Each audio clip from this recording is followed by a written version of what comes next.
Nous sommes lundi 17 juillet 2023 à Yaoundé au Cameroun. Mesdames, Messieurs, bonjour et surtout, merci de continuer à nous faire confiance en direct sur Info TV. On ne le dira jamais assez, c'est votre chaîne de télévision qui monte et qui monte encore. La triptyque n'a pas changé. Analyse, commentaires, mais également décryptage. Tout à l'heure, on retrouvera TVB pour la quintessence de l'information parue en kiosque au Cameroun. Il s'agit de l'actu presse. Bernard Dobasson est en poste pour la dénonciation comme d'habitude, la dénonciation du jour. Ce matin, on évoquera plusieurs sujets en termes d'analyse. On parlera du cas du grand gardien André Onana si tout se passe bien, il signera du côté de Manchester United ce jour l'un des plus grands contrats africains. On parlera également de Michel Ndoki qui vient d'annoncer la création de son parti politique, mais nous nous appesantirons beaucoup plus ce matin sur la vie des partis politiques au Cameroun. Partis politiques au Cameroun, quel regard tirez-vous de l'existence des partis politiques dans notre pays, le Cameroun? Si vous êtes connecté en direct sur Canal 307, sur Canal Plus International, sentez-vous privilégié. On commence par accueillir nos invités ce matin. Nous accueillons d'abord M. Olinga. M. Olinga, bonjour. Bonjour, parfait, à ici et toi. Bonjour à les copanélistes, un bonjour patriotique à tous les révolutionnaires, les militants et sympathisants de mon parti, le Front démocratique et révolutionnaire, le FDR, que j'appelle une fois de plus à se mobiliser, à s'inscrire massivement sur les listes électorales pour les échéances qui arrivent en 2025 ou avant, parce que nous voulons être prêts et nous voulons être des véritables acteurs du changement. Nous ne voulons plus être des observateurs, mais les principaux acteurs du changement démocratique dans notre pays. Nous les appelons d'ailleurs également à s'abonner massivement sur toutes nos plateformes numériques. Nous avons une chaîne de télévision web désormais, FDR Télévision. Nous avons des pages de notre parti, FDR sur le plan national. Nous avons 5 millions d'électeurs pour le président Aimé Cyprien Olinga sur Facebook d'ailleurs.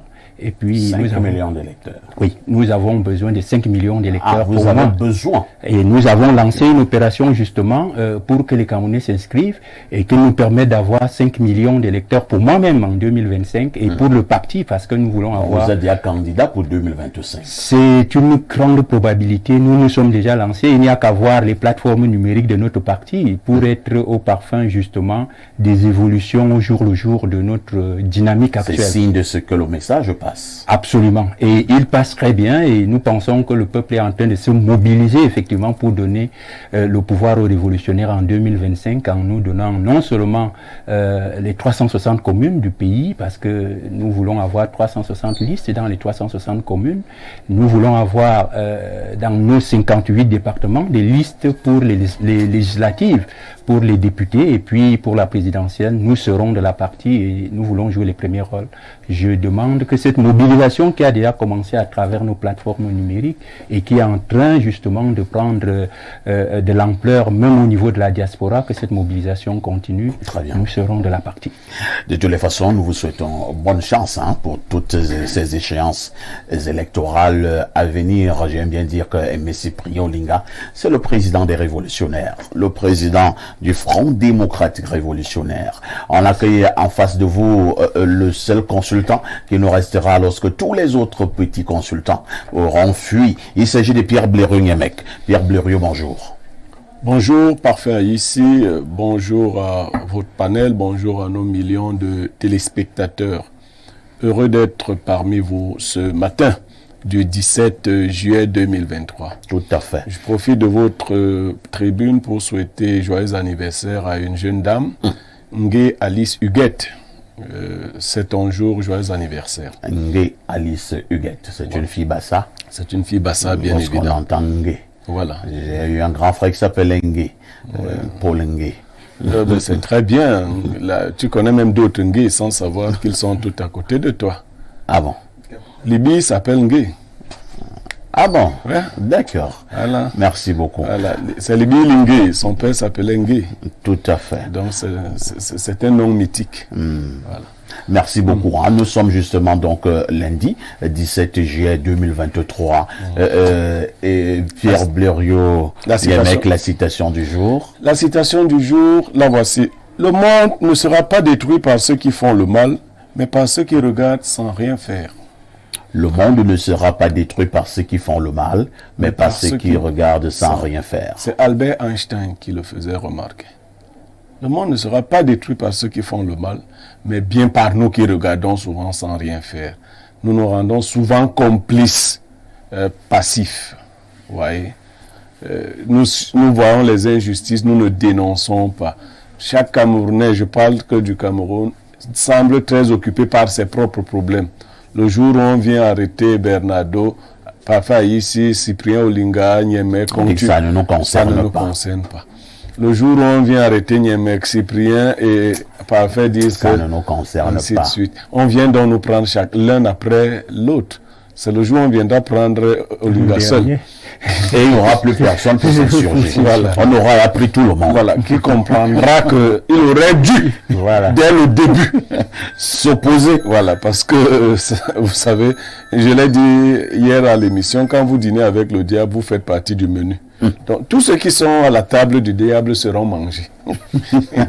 Il faut seulement attendre calmement votre tour. Si vous ne vous révoltez pas pour chasser le diable. Hein? Il faut dire que Martin Luther King également n'est pas allé très loin de Einstein. Hein?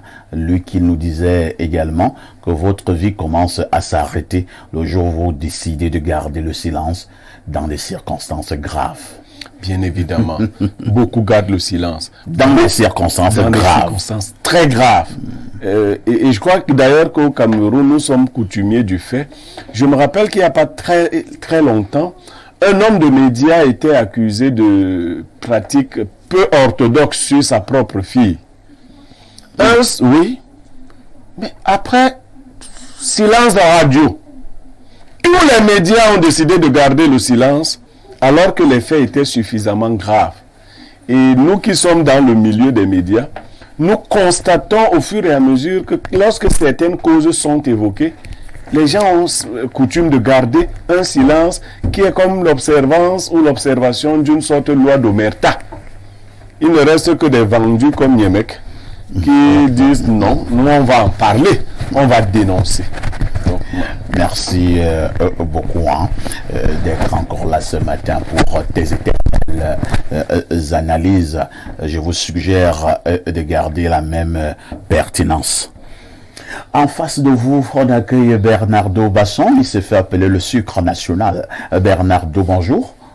Bonjour, le DG. Bonjour, le Kouta de Madio, de modérateur, de conteneur, de sac, de sachet, de tout ce que vous voulez de la modération. C'est un plaisir pour moi d'être là. Concernant ce que M. Niek vient de dire comme citation du jour, la pensée africaine a complété cela à travers certains dictons. Vous savez, Dieu s'est révélé à tous les peuples de la terre en fonction des éléments qui s'y trouvaient. Et donc les sagesses qui ont été portées à la maturité se sont inspirées de ces éléments environnementaux. Donc en Afrique, on disait, la maladie qui avait attrapé le haricot, l'arachide a aussi attrapé le haricot. Donc si vous restez silencieux face aux injustices, vous devez garder en l'esprit que les taches qu'il y avait sur l'arachide au départ ont fini par attraper le haricot. De même, les Douala disent la maladie qui avait attrapé ce qui se passait dans la maison de la poule est arrivé dans la maison du canard. Donc, en même temps, ce sont des sagesses et des pensées complémentaires. Aujourd'hui, j'adresse un bonjour cordial à tous ceux qui nous reçoivent du côté de Nkonsamba. On a eu beaucoup de retours positifs de là-bas, beaucoup de personnes qui nous apprécient de ce côté-là. Aujourd'hui, nous sommes le 17. Et il s'agit de la journée nationale mondiale de quoi? On célèbre 2 journées mondiales à la fois. La première, c'est la journée mondiale de la justice. Ouais, en mémoire à la création le 17 juillet 1998 de la Cour pénale internationale. Je pense, ou la CIJ, l'une des deux. Ça m'échappe un peu. Mais aussi la journée mondiale des émojis. vous voyez, les emojis, ces éléments de langage qui permettent de communiquer non verbalement à travers la communication via WhatsApp. Donc, et d'autres plateformes, pas que WhatsApp. C'est vrai que la justice, elle m'intéresse un peu plus. Hein. Oui, aujourd'hui, c'est une lieu de réflexion. Parce que la justice, selon ce qui est pensé par le système des Nations Unies, a été dévoyée. Et on a considéré qu'il fallait une journée pour réfléchir sur comment, dans les États, améliorer la justice. Comment la rendre plus juste, plus équilibrée et plus porteuse de valeur. Malheureusement, dans un pays comme le Cameroun... Je voulais justement vous poser la question pour le cas du Cameroun, de manière générale. Quel est le regard que vous posez sur la justice au Cameroun? Poser un regard personnel serait résiduel. Un regard d'ensemble me semble être plus parlant. Et à ce niveau, aujourd'hui, regardez la révulsion qui habite les citoyens quand il faut aller par devant la justice. Regardez les rapports de la CONAC sur l'état de la justice au Cameroun. Regardez comment est-ce que les hommes de justice sont traités et sont considérés.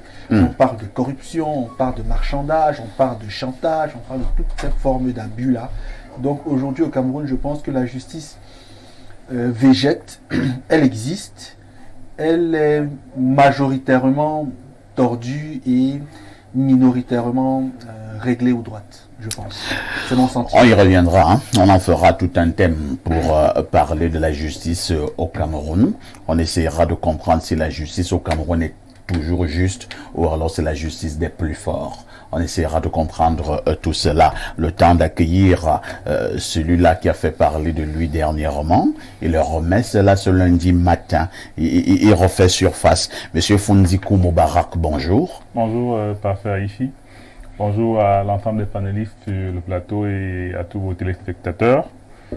J'aimerais déjà aussi avoir le plaisir de saluer mon président exécutif, M. Mohamed Aïm Noumeu, qui a depuis 2013 fondé ce mouvement pour lequel je suis là aujourd'hui. Et qui depuis 2013 oui. 2013 Ah bon? Oui. Vous existez depuis 10 ans? 2013. Bon, maintenant, il y a des types d'existence, c'est-à-dire qu'entre l'existence légale et... Il faut dire à l'endroit des téléspectateurs, pour qu'ils ne pensent pas que nous sommes dans des incantations, vous êtes franquiste. Parce que vous et moi, nous nous comprenions dans ces conditions, mais c'est demandé, qu'est-ce qui existe depuis 2013? Donc, vous êtes SGA du mouvement des franquistes. Bien sûr. Merci. Vous vous rappelez toujours de la dernière prière? Laquelle? La prière que quelqu'un a envoyée sur la dernière fois. Bien sûr. Que nous avons faite ensemble. Merci, Monsieur Funzikou Moubarak, d'être donc là ce matin. Lorsque nous avons dit cela, nous prenons notre premier verre d'eau. Théophile Vianney-Bia, bonjour. El Perfecto, bonjour. Bonjour à votre riche et impressionnant panel. Bonjour également à vos téléspectateurs les plus fidèles qui sont là tous les jours lorsqu'il est 10 heures. Nous avons la même couleur de veste. Oui. De temps en temps, ça peut arriver. C'est une simple coïncidence. Les grands esprits communiquent.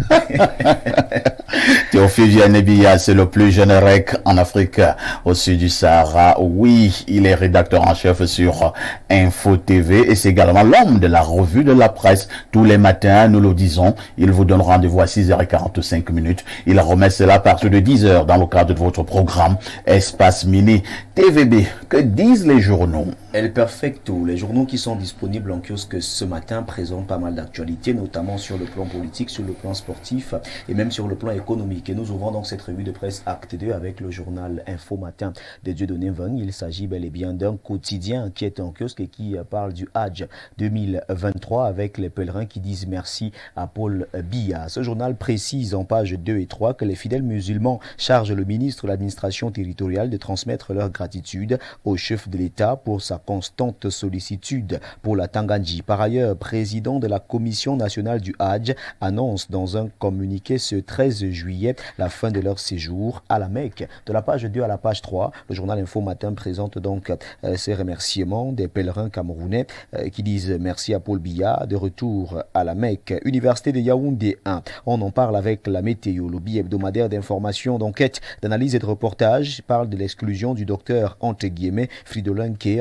qui est en cours de téléchargement téléchargement. Le tristement célèbre enseignant de philosophie est à l'observation en passe d'être emporté par la campagne d'assainissement du fichier des ressources humaines initiée par le recteur Maurice Aurélien Sosso. Tic-tac, tic-tac, en page 4, on revient donc sur l'actualité concernant l'université de Yaoundé 1. Parlons éducation, intéressons-nous aux drogues en milieu scolaire. Les gouverneurs en alerte. C'est la une du journal Cameroun Tribune, le quotidien bilingue gouvernemental, qui nous fait savoir que la montée du grand banditisme et le trafic des stupéfiants à l'école, à l'origine de nombreux incidents, seront au centre des travaux de la première conférence semestrielle qui s'ouvre ce matin à l'hôtel de ville de Yaoundé. De la page 4 à la page 5, les enjeux de cette rencontre des patrons de région sont donc présentés ce matin au journal Cameroun Tribune.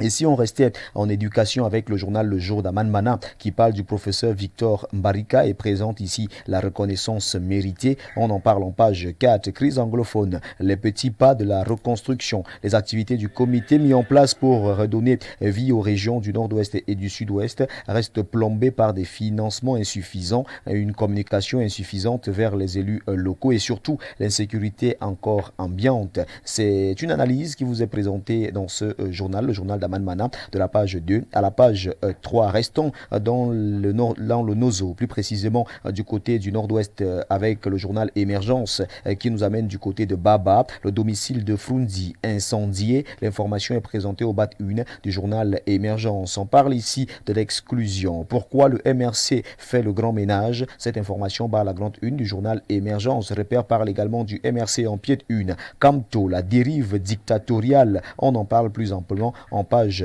3. Pipeline Tchad Cameroun, Côte-Co, la grande mue, est présentée en grande une du journal Repère qui revient donc sur le conseil d'administration tenu le 4 juillet et qui a donc permis d'observer de ce côté d'importantes résolutions qui ont été prises, notamment la nomination du Camerounais Aruna Bako au poste de directeur général. On parle bel et bien de l'affaire Côte-Co avec le journal La Nouvelle de Jacques Blaise Mvier qui présente le cinglant désaveu d'Adolphe Moudiki au bas de une de la page 5 à la page 9. L'actualité concernant la Côte-Co est donc présentée au journal La Nouvelle. L'électricité, le plan Marshall du gouvernement, 6 000 milliards de francs CFA pour redresser tout le secteur. C'est ce que nous dit le journal La Nouvelle. Ce journal parle également du MRC avec cette exclusion. Une victoire de Maître Ndoki pointe donc ce matin en pied de une le journal La Nouvelle. L'indépendant de Max Mpanjo reste également sur le mouvement pour la renaissance du Cameroun et présente ici le front anti-Ndoki. On nous fait donc savoir qu'il y a déjà un front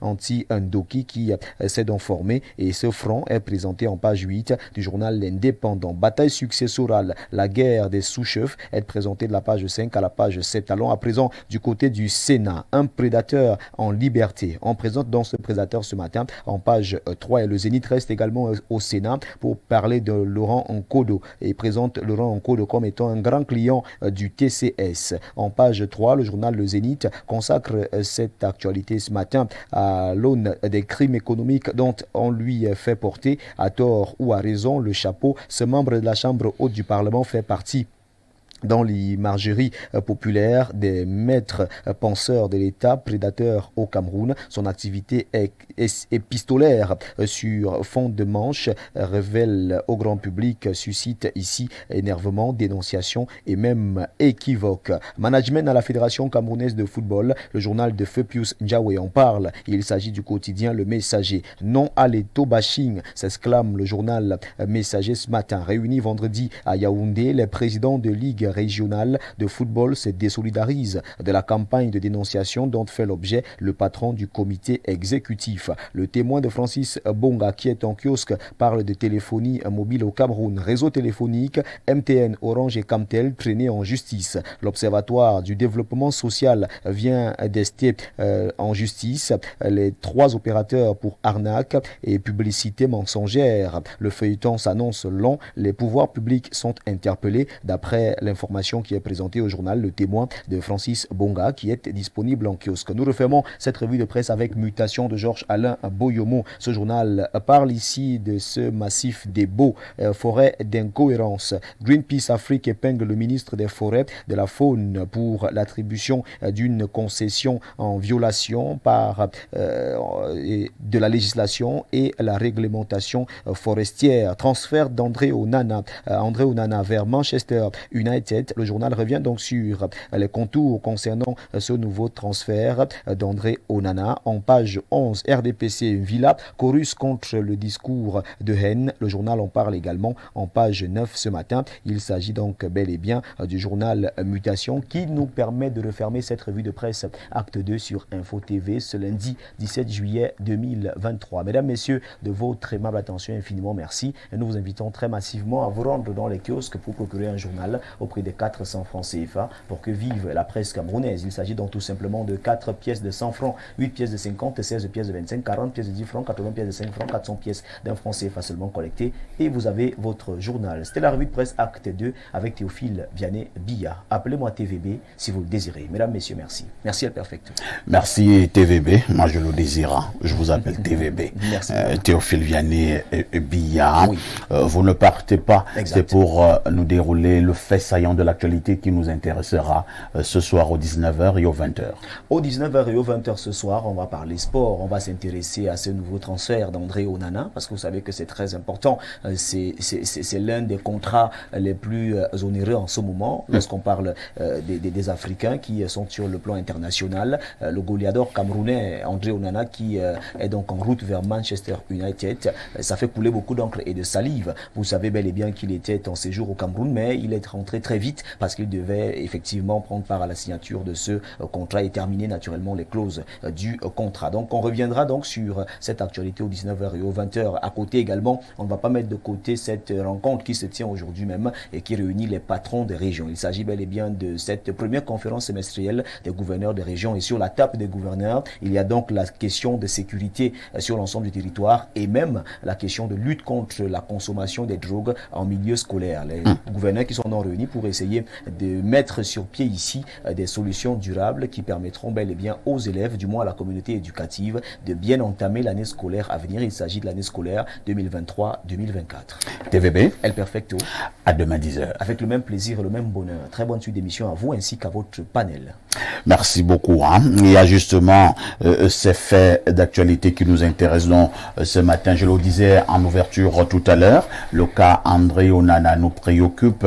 Le cas Maître Michel Ndoki nous préoccupe également. Sans oublier que le domicile de Ni John Frondi a été incendié. Ni John Frondi, pour ceux qui nous regardent au Bangladesh, c'était le leader de l'opposition au Cameroun pendant plusieurs années. Au moment où nous parlons, il est décédé. Il n'a pas encore été inhumé.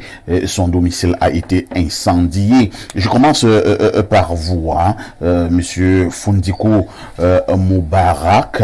Vous parlez de 3 sujets ou bien il y a un sujet qui vous intéresse? Il y a André Onana, il y a Maître Michel Ndoki, il y a l'incendie de la maison de Ni John Frondi. Vous savez, les 3 sujets sont intéressants. Oh là là. Bon, vous avez le gros cœur. On a quand même l'obligation de réserve. Et donc, c'est dire qu'on peut déplorer le fait que la dictature semble s'être installée dans une maison qui clamait la démocratie, sa propre démocratie. Vous voulez parler de quelle maison? Nous avons vu aujourd'hui que Maître Michel Ndoki a été exclu. Parce qu'elle est dans une dynamique de revendication, de l'alternance au sommet du mouvement pour la renaissance du Cameroun, le MRC. Donc on peut décrier que ce qu'on reproche aux autres soit en train de se passer là où on se disait être démocratique. Le directoire du MRC pense qu'il n'en est rien, que Michel Ndoki a été mise à l'écart parce qu'elle ne respectait plus la ligne politique du parti. Mais c'est toujours ce qui est souvent dit. Sauf que il y a d'autres personnes. C'est une raison bateau. Il y a d'autres personnes qui ont fait même un peu plus que ce que Maître Michel Ndoki a fait. Nous avons vu que M. Amanoutak est en train véritablement de tirer à boulet rouge sur le parti. Bon, il n'a pas encore été sanctionné. Je ne sais pas si on va se dire qu'il y a 2 poids 2 mesures. C'est-à-dire quand c'est Maître Michel Ndoki, on peut être plus virulent, et quand c'est peut-être Amanoutak, on se dit que bon, c'est un frère ou alors, je ne sais pas trop comment ça se passe. Mais toujours est-il quand même qu'on est en train d'observer qu'il y a un effritement du respect de la légalité qui était chère au MRC dès ses premiers pas sur l'espace politique national. C'est regrettable. Très bien, c'est regrettable malheureusement. Aimé Cyprien Olinga, je vous suggère de garder la même actualité, mais en évoluant un peu au niveau de l'analyse. Maître Ndoki, dans une sortie il y a quelques heures, annonçait la mise sur pied de son parti politique qu'elle a baptisé le MBC. Je ne sais pas si le choix a été fortuit. Entendez mouvement des bâtisseurs du Cameroun, le MBC, votre regard? Je n'ai pas de commentaire particulier à faire, mais j'observais simplement que Mme Ndoki vient d'être exclue d'un parti politique où elle occupait quand même des responsabilités. Elle était la vice-présidente des femmes. J'observe également que elle vient tout juste, je crois, ça fait pas encore 5 jours qu'elle ait été exclue. Tout à fait. Et je me pose la question de cette rapidité avec laquelle elle a pu mettre en place un parti politique. Elle n'a pas encore mis en place, elle annonce la création. Bon, elle annonce. Je pense qu'il faut pas vraiment infantiliser la scène politique camerounaise. Il ne faut pas que les gens pensent que... parce que la politique, c'est aussi la discipline. C'est important, la discipline au sein d'une organisation, surtout politique. Parce que sans discipline, vous n'irez nulle part. Michel Ndoki a été indiscipliné à quel niveau? Bon, je ne voudrais pas apprécier son degré d'indiscipline, mais j'observe que le directoire de son parti l'a exclu pour indiscipline, pour non-respect justement de la ligne. Et si son directoire ne disait pas la vérité? Je n'ai pas envie de savoir s'il disait la vérité ou pas, mais j'observe que tout est un directoire. Quand vous mettez en place un vous parti... êtes en train de dire qu'elle a été exclue pour indiscipline. Mais c'est ce qui nous a été annoncé. J'ai suivi hier encore tout un grand débat sur une chaîne concurrente, Canal 2, pour ne pas la nommer. Ils ont largement épilogué là-dessus. Ce n'est pas une information, je n'invente rien. C'est sur la place publique. Et les responsables de ce parti, y compris un de ses plénipotentiaires, M. Bignam, pour ne pas le nommer, a largement évoqué les raisons pour lesquelles Mme Ndoki a été exclue du parti. Mais moi, je voudrais dire en tant que responsable d'un parti politique que la discipline au sein des organisations politiques est l'une des clés du succès. Est-ce qu'il faut comprendre par votre analyse qu'il y a une sorte de solidarité de présidents de partis politiques? C'est-à-dire vous dites que ce qui est arrivé au sein du MRC peut aussi arriver au niveau de votre propre formation politique. Et donc, il faut soutenir Camto. Et si quelqu'un vous dérange, allez vous l'exclure. Non, ce n'est pas une affaire de soutenir Camto ou pas. Je veux vous dire, moi je suis responsable politique, je suis président de parti politique. Nous avons créé même notre parti. Dites-vous bien, au moment où ces choses-là étaient encore plus sérieuses, en 93, vous pouvez imaginer qu'il y avait des enquêtes approfondies. Et à cette époque, je voudrais vous dire, ce n'était pas aussi facile qu'aujourd'hui où des gens, il suffit d'aller créer un peu du bordel dans le parti où vous militez, et puis vous sortez tout de suite. Monsieur le ministre vous donne très rapidement un récépissé de légalisation parce qu'on a l'impression aujourd'hui que ce n'est même plus sérieux. Je voudrais vous dire que le FDR, notre assemblée constitutive, a été organisée le 19 décembre 1992. Et notre parti a été reconnu officiellement pour son existence légale par le vice-premier ministre Andjé Tchungui, à l'époque, qui s'occupait de l'administration territoriale, le 5 août 93. Vous pouvez imaginer qu'il y a eu tout un temps, et je ne peux pas vous dire les péripéties qui ont émaillé ce temps-là en termes d'enquête. Vous avez toujours été le président? C'est normal, monsieur. Je suis le président. Qu'est-ce qui est normal? Mais vous voulez être depuis président. 93, vous soyez toujours le président? Vous voulez être président à ma place? Si vous êtes militant du FDR et que vous voulez être président, alors... Allez vous l'exclure. Non, pas du tout. Je me verrai obligé d'organiser pour l'Assemblée, je dirais même, pour dire que, écoutez, allons aux élections. Nous ne l'excluons pas des gens pour des raisons d'être candidat ou pas à un poste. Mais nous disons quand même que lorsque dans un parti, on ne regarde plus dans la même direction, les responsables commencent à avoir des sons de cloche discordants. Ça démobilise la base militante et ça ne vous rend plus capable justement d'être efficace dans les stratégies de conquête du pouvoir. Il faut donc être ordonner, respecter la hiérarchie de votre parti, respecter la ligne idéologique du parti, respecter la discipline du parti, parce que c'est ça la clé du succès. J'imagine que lorsque Madame Doki, si les raisons pour lesquelles elle a été exclue sont avérées, je ne sais pas si elle accepterait qu'étant présidente de, vous dites c'est le M quoi là? Bon, si elle accepterait que dans son équipe...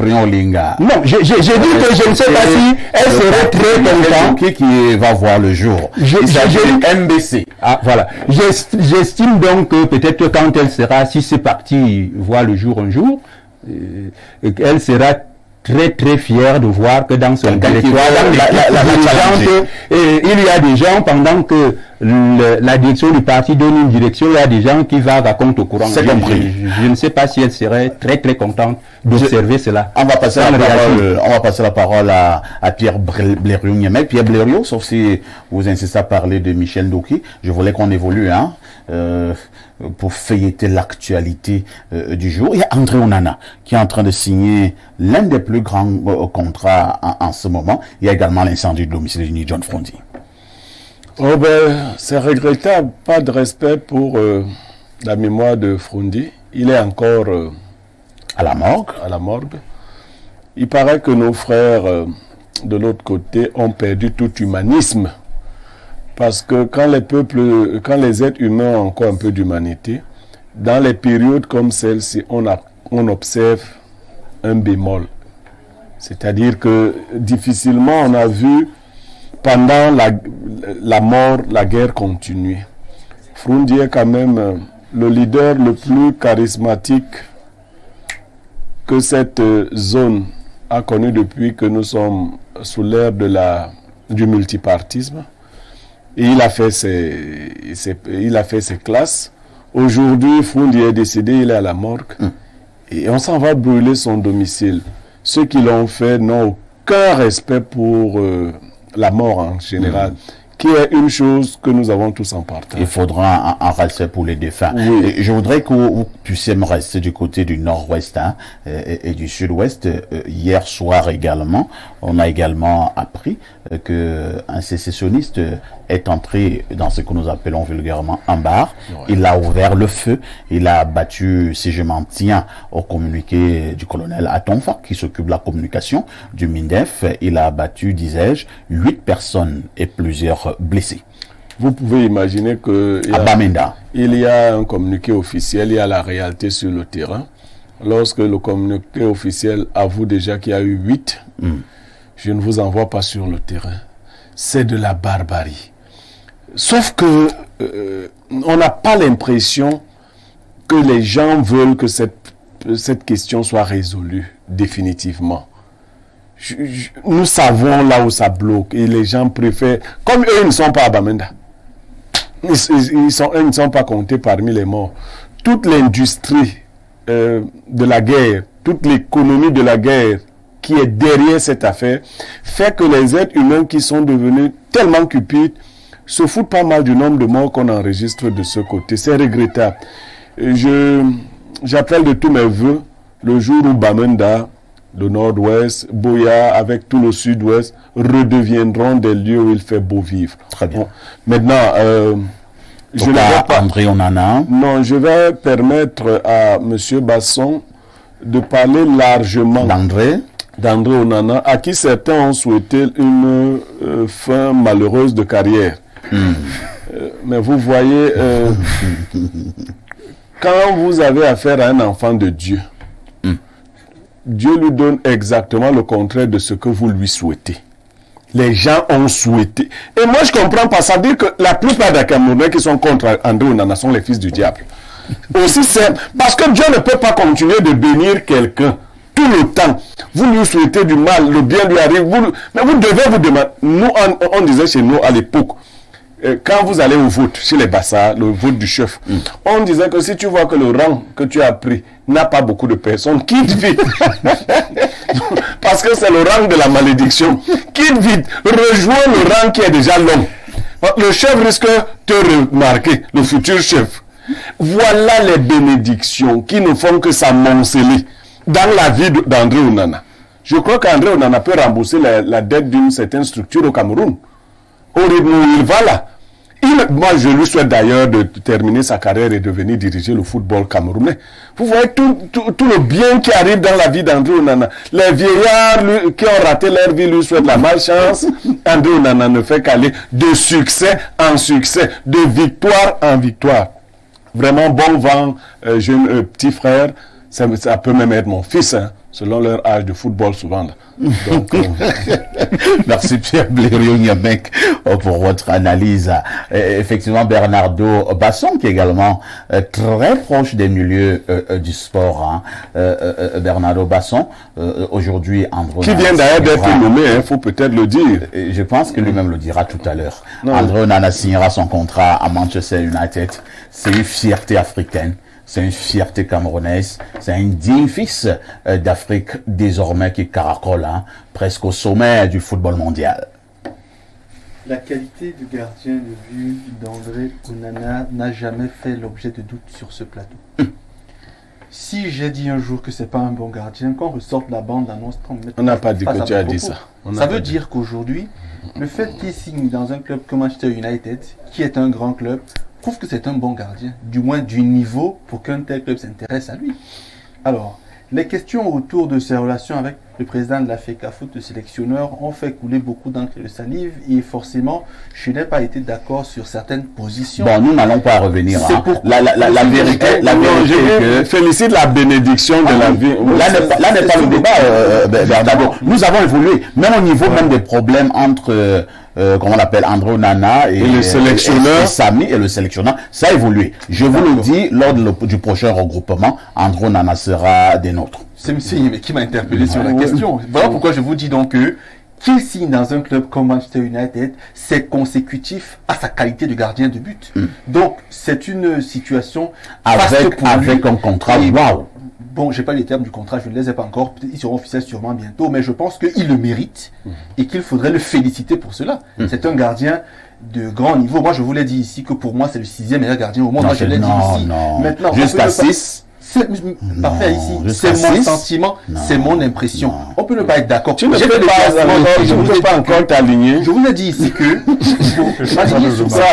ça te gêne encore de le remarquer. Le chef va te remarquer. Le chef, on t'a dit qu'il faut quitter le rang. Je répète encore, c'est un gardien de haut niveau qui joue dans un des meilleurs clubs. Est-ce que tu es content pour ce qui arrive à la vie d'André Onana? Oui, sincèrement. Parce que ce sont les méchants qui ne se réjouissent pas du bonheur des autres. Est-ce que tout le monde là-bas est content? Là-bas, c'est où? Là-bas.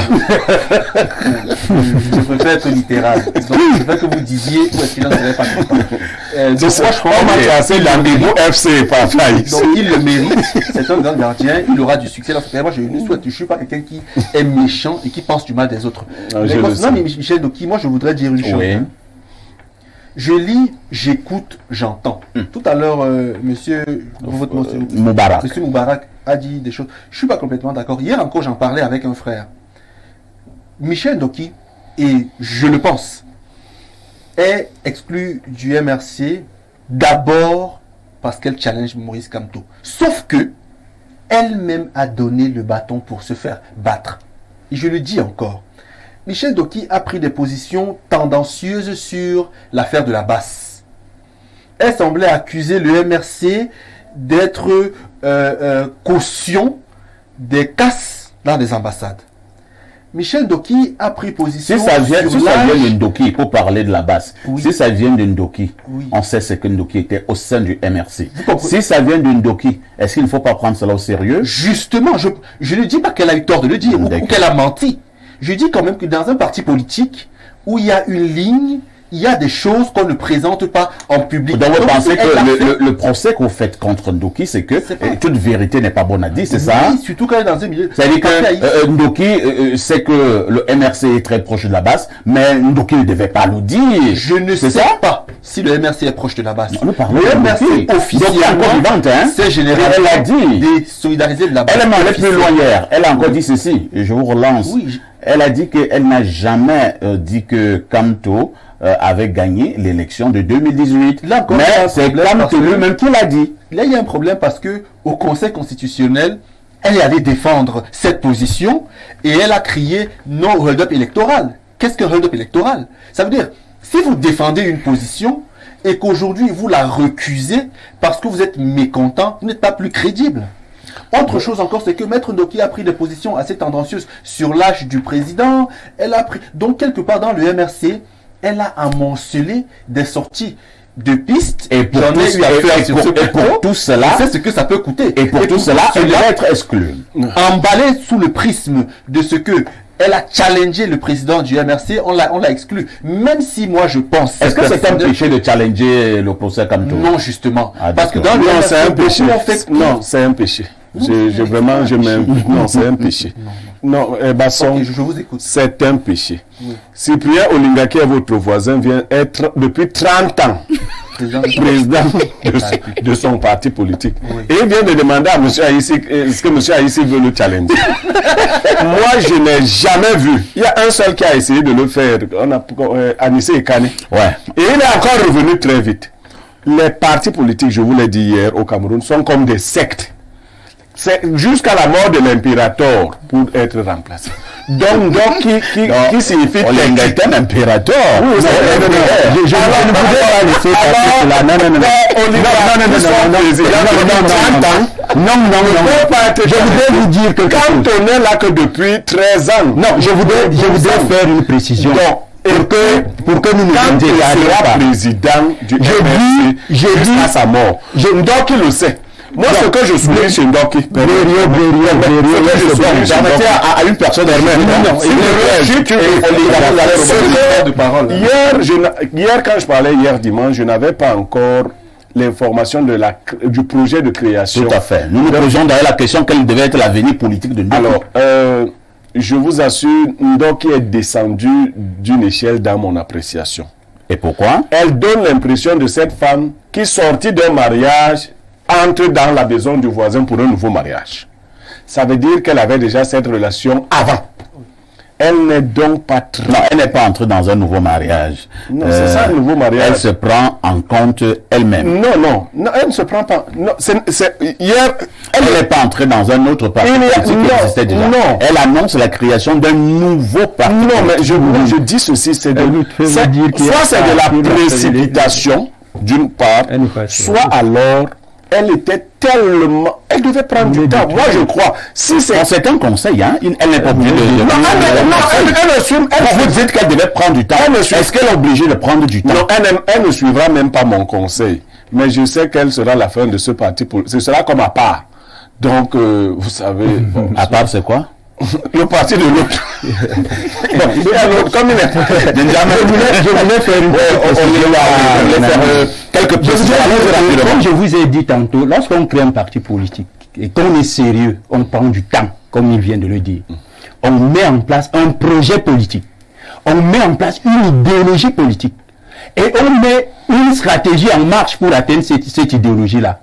Et je crois que c'est important. Tous ceux qui, en Afrique, nous avons, et c'est pour ça, cette raison que moi, je me suis engagé à 25 ans, à ce niveau-là, parce que je savais que la lutte sera très longue.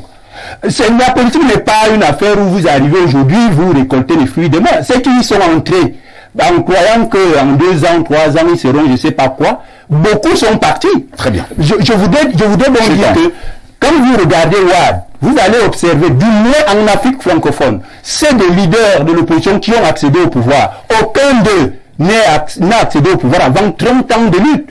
Ça veut dire que quand vous vous engagez, vous devez avoir une conviction que vous vous battrez le temps qu'il faudra. Maintenant, si, entre-temps, parce que c'est ça qui vous était ça aussi. On avait une affaire d'impérateur. Il n'y a pas d'impérateur. Un impérateur. Vous direz que Ouad était impérateur à la tête de votre parti depuis sa création. Ça fait parce que ceux qui me font confiance estiment que je suis le meilleur chef de président Paul Biya, c'est ça? Ben, je ne parle pas du président Paul Biya, mais je parle de confiance. Mais moi, je ne sais pas si on lui fait confiance ou pas. Moi, je parle du FDR. Et je dis que ceux qui m'ont mis à la tête du FDR, d'ailleurs, qui ont créé le FDR avec moi, pensent que pour atteindre notre objectif, voilà c'est pas tout le monde qui supporte les prisons, hein. C'est pas tout le monde qui supporte tout ce que nous avons enduré. Et je suis sûr que si quelqu'un d'autre qui n'a pas pensé notre idéologie, qui n'a pas pensé le programme révolutionnaire de redressement national, qui est notre projet, qui n'a pas pensé l'idéologie révolutionnaire de refondation, qui est notre boussole, si c'était quelqu'un d'autre, après ce que j'ai subi, les prisons et tout ça, il aurait déjà jeté les comptes. C'est parce que je crois à un idéal, que je me bats et que je suis prêt à me sacrifier, à donner même ma vie pour ça. Et ce n'est pas toujours le cas de tout le monde. Il y a beaucoup qui veulent voir leurs enfants grandir, alors que les miens, ils sont habitués à me voir en prison et tout. Ils se sont habitués à avoir un père qui est de temps en temps en prison. Bernardo a compris qu'on passe à autre chose. Il avait terminé. On prend un autre verre d'eau.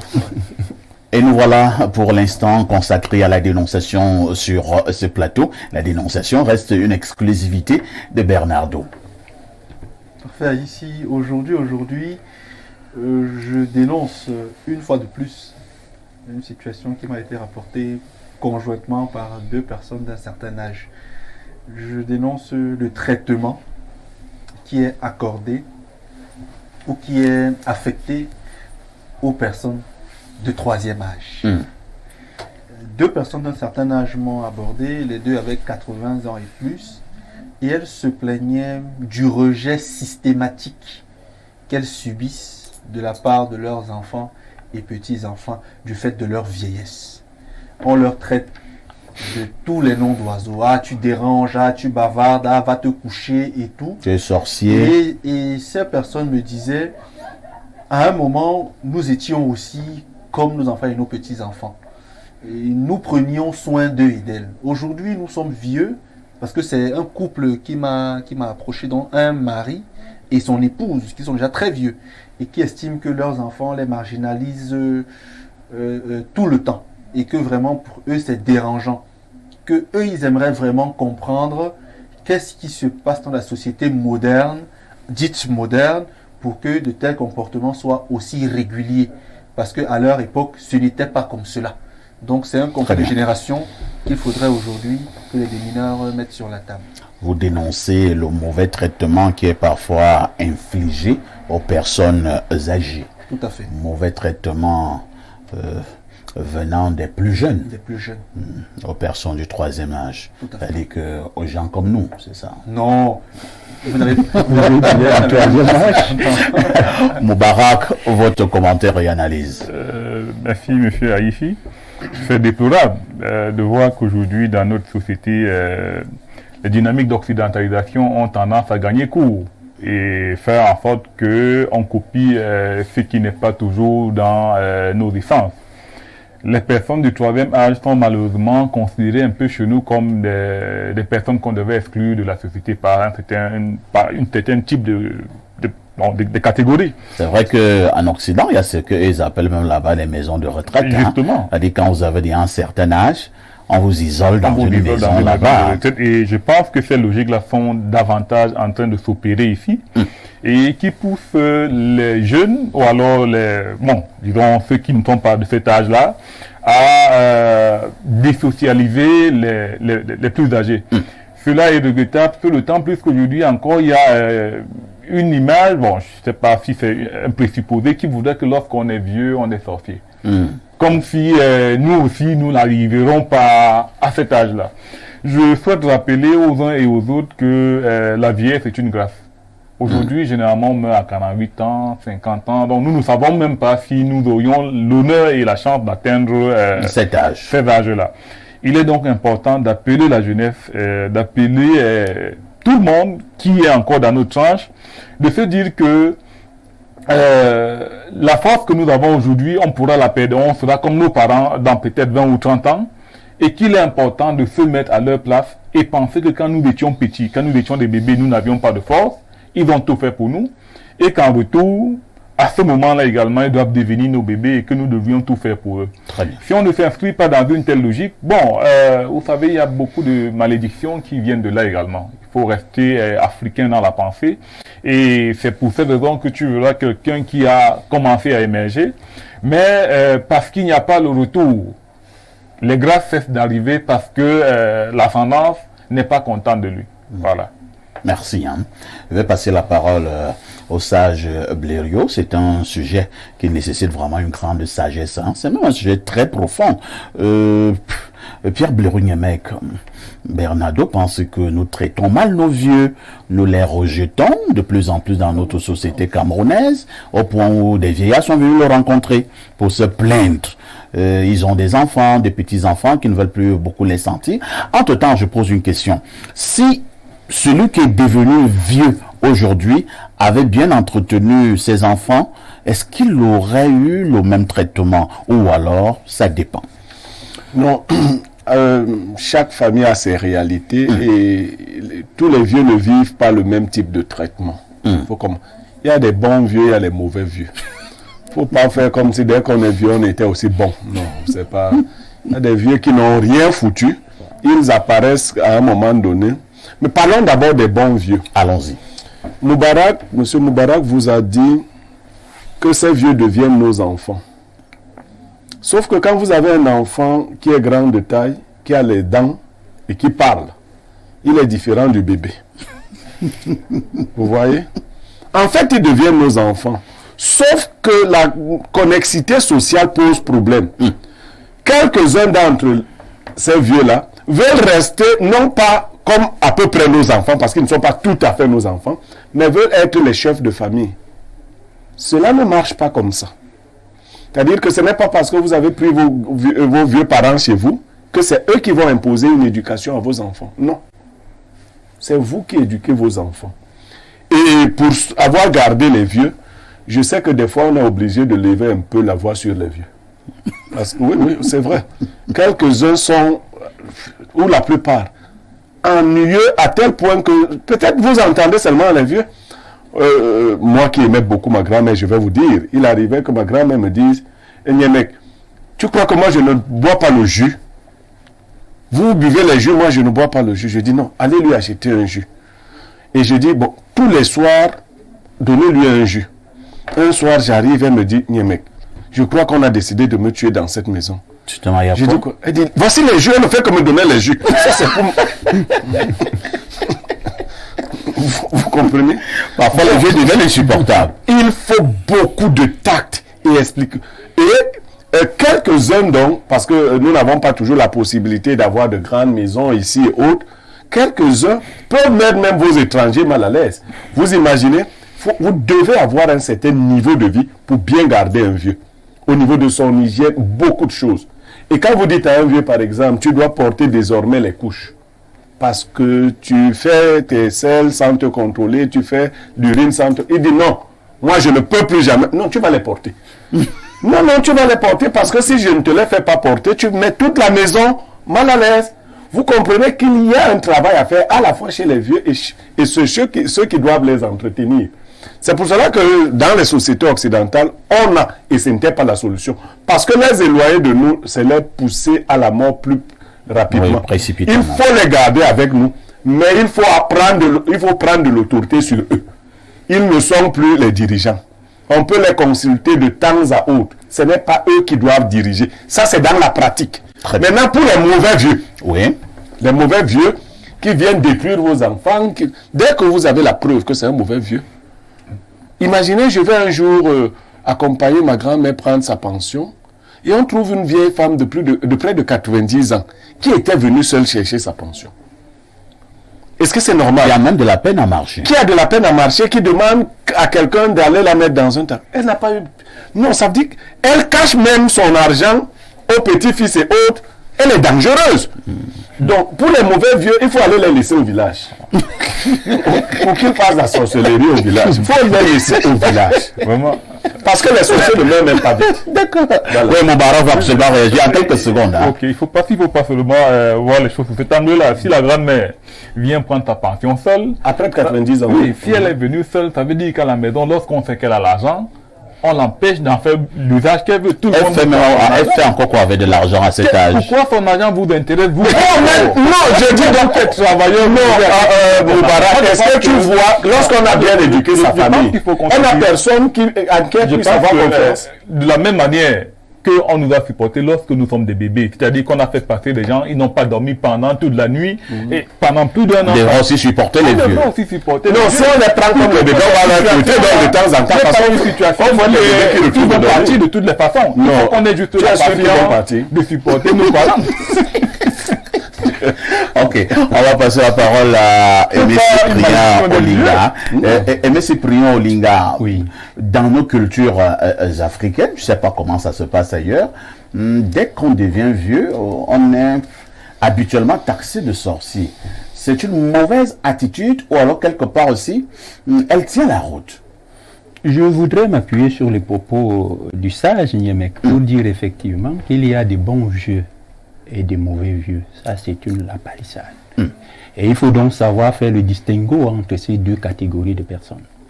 Je vais aussi commencer comme lui par les bons vieux.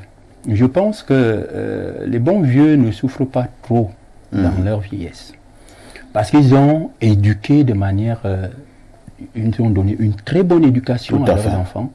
Et ça fait que leurs enfants, les enfants des bons vieux, ont toujours tendance à bien encadrer leurs parents à la fin de leur vie, pour les accompagner dignement à la fin de leur vie.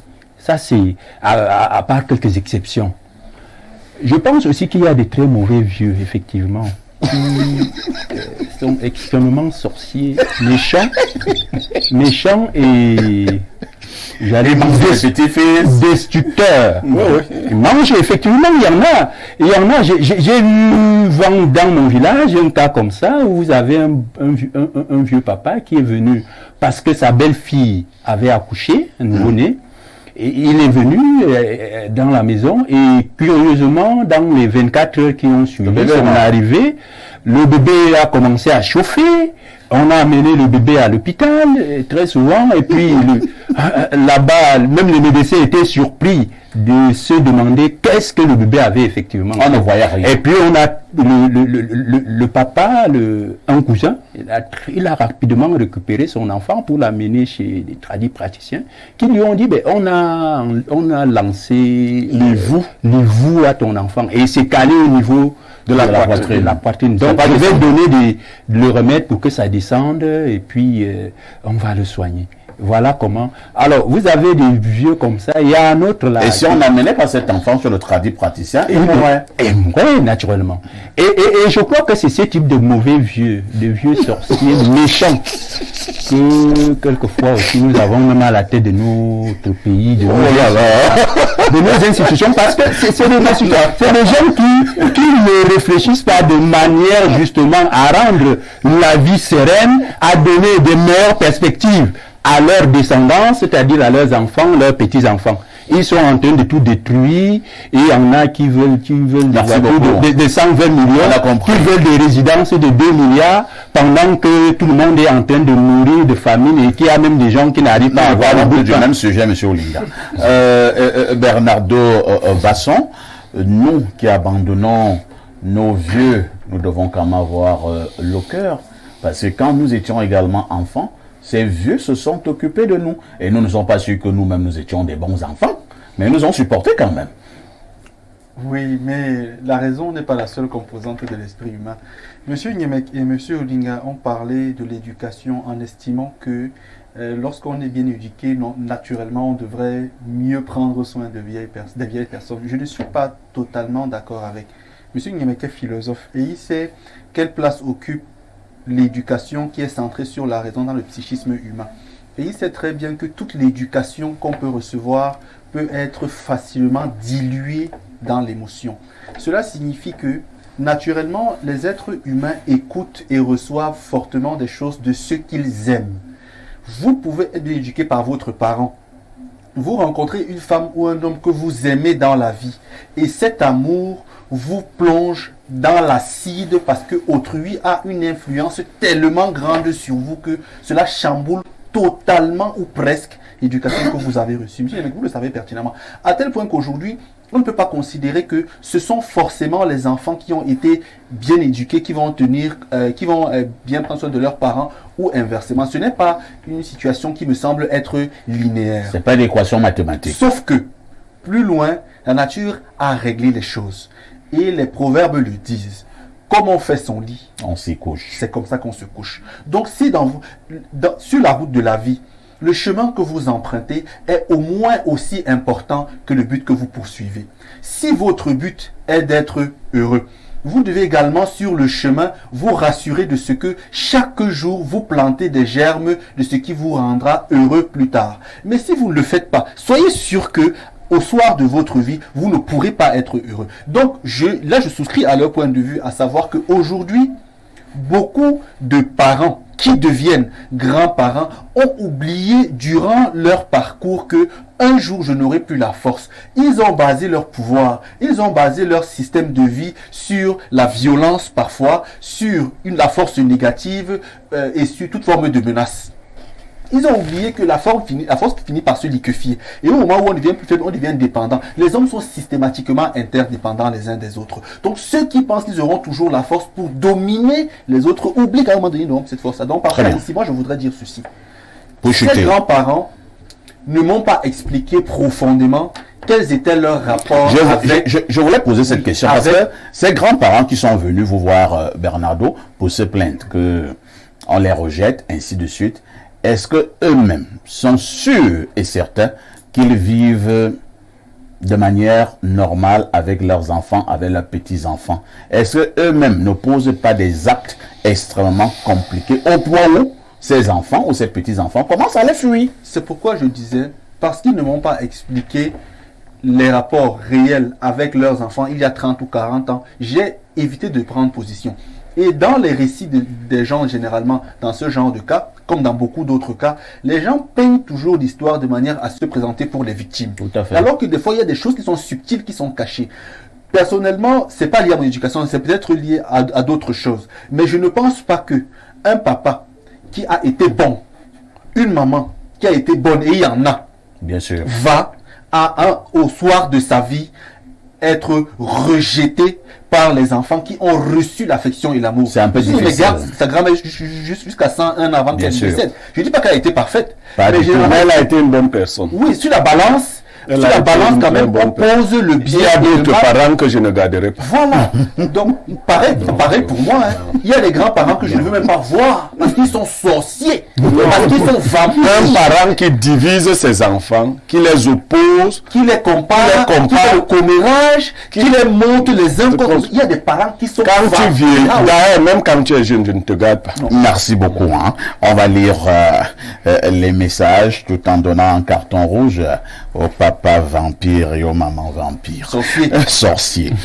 Bonjour, parfait, et à ton riche panel. Je supportais beaucoup Ndoki, mais elle m'a déçu comme tout le reste vraiment. Ça ne vaut pas la peine de voter. Bravo pour le petit frère Onana. Honneur au Cameroun. Bonne émission. C'est Catherine Adodja qui dit pour la dénonciation, le grand frère Blériot a parfaitement raison. Un autre message, je lis comme c'est écrit, hein. C'est un long bonjour. Bonjour, El Perfetto, et aux invités. Ouais, encore une analyse hautement brillante de notre sommité intellectuelle, notre consultant planétaire. Petite citation Perfecto, mais pour les bons yeux uniquement, pas pour les sorciers, parce qu'il faut le dire, il y en a également. Il n'y a pas de vieillards, il n'y a que de vénérables phares. Dixit Fatou Diomé. Bonne journée et agréable semaine à vous, les démineurs. C'est Loric. Et là, c'est une citation qui concerne les bons vieux. Les bons vieux. Il dit, il n'y a pas de vieillards, il n'y a que de vénérables phares. Et c'est pour cela qu'on dit chez nous, quand un vieux meurt, une bibliothèque brûle. Et là, on parle des bons vieux, parce qu'ils sont sages, érudits. Il y a certains qui meurent qui n'étaient vraiment pas des bibliothèques. Il y en a qui peuvent mourir par exemple. Il y a même les vieilles personnes qu'on doit accompagner vers la mort progressivement. Autre message, bonjour au modérateur le plus tocasse du continent. Il est facile de faire ce genre d'élucubration, surtout venant d'un franquiste. C'est l'exclusion qui intéresse votre esprit. Vous êtes épris par cette volonté de voir le parti de Maurice Kamto être éclaboussé. Vous ne parlez pas des déclarations publiques, des opinions rendues publiques formulées par cette femme. Un cadre d'un parti ne parle pas ainsi. Il y a une tribune interne d'expression, surtout lorsqu'on est membre. De la stature de Maître Ndoki, elle devait davantage motiver l'implantation du parti dans sa base militante. Douala premier toute volonté qui justifie un détachement manifeste. Parfait ici, la cohérence doit être votre vertu. Ndoki s'est tellement contredite. Et si vous pensez que le challenge face à Kamto est la motivation de l'exclusion de Maître Ndoki, c'est fait preuve soit de cécité, soit de mauvaise foi sur les rendus de la dernière convention en avril 2018. Même face au niveau départemental, Ndoki ne pèse pas. Félix Eningue de Mendon. Félix, ce que je vais te dire, c'est que je joue mon rôle de modérateur. Je pose toutes les questions. Ça ne veut pas dire que je supporte Ndoki, tout comme ça ne veut pas dire que je suis contre Ndoki. C'est ça le modérateur. Autre message ce matin. Bonjour à tous. Vous êtes très instructifs sur le plateau. Je voudrais aussi dire qu'il existe aussi des bons et des mauvais enfants et petits enfants. C'est Amadou Ayatou depuis Menganga. Oui, c'est vrai. On est d'accord. Un message qui vient du plus 30. Oh, c'est la Grèce. Oui. Oui. C'est Athènes, hein? C'est un message qui nous vient de la Grèce. Bonjour, El Perfect au sac de modérateur. Big respect au consultant Yemek, qui est devenu la star au Cameroun, grâce à ces extraits que j'ai écoutés sur TikTok. Je suis devenu accro de vos émissions désormais, obligé de mettre le travail entre parenthèses pour vous suivre. Pour ma part, Kamto et ses partisans sont toxiques et dangereux. Et si jamais le MRC arrive au pouvoir, ce sera la pensée unique. S'il te plaît, Perfecto, n'invitez plus les gens comme comme Moubarak sur la place publique. C'est quoi cette affaire? Le prophète est un synonyme, hein? Cette affaire de franquisme. La mendicité pousse les Camerounais à soutenir tout et rien pour espérer quelques granderies. Claude Diego depuis Athènes en Grèce, la cité de Socrate. Bon, mon ami, toi qui aimes alors la cité de Socrate, tu devrais aussi être un peu indulgent, que quelqu'un pense aussi autrement.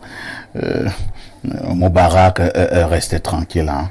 Bonjour les démineurs, Perfect, tu es très chaud ce matin. Ma citation du jour est la suivante. Celui qui trouve que le Cameroun est bien dirigé actuellement, ma prière est que Dieu dirige sa vie de la même manière. Nathalie de Bernard.